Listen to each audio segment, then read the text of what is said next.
আসসালামু আলাইকুম এভরিওয়ান। ঘি এবং টক দই ছাড়া খুবই মজাদার চিকেন রোস্ট তৈরি করে দেখাচ্ছি আমি।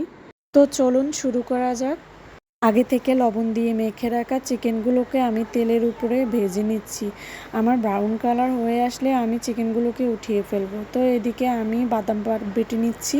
তারপরে আমি মশলা যেমন আদা বাটা, রসুন বাটা এবং হালকা পরিমাণে জিরা গুঁড়া দিয়ে আমি এগুলোকে কষিয়ে নিচ্ছি। তো আমি এখানে একের পর এক চিকেনগুলোকে দিয়ে দিচ্ছি মশলার উপরে। আবারও দিয়ে দিচ্ছি সসগুলো আমি দিয়ে ভালো করে নেড়ে ছেড়ে তারপরে বাদাম বাটাও দিয়ে দিলাম।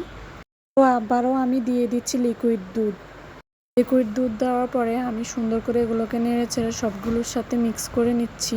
তারপরে আমি চুলার জালটা বাড়িয়ে নিচ্ছি। নেওয়ার পরে আমি ঢাকনা দিয়ে কিছুক্ষণের জন্য ঢেকে নিচ্ছি।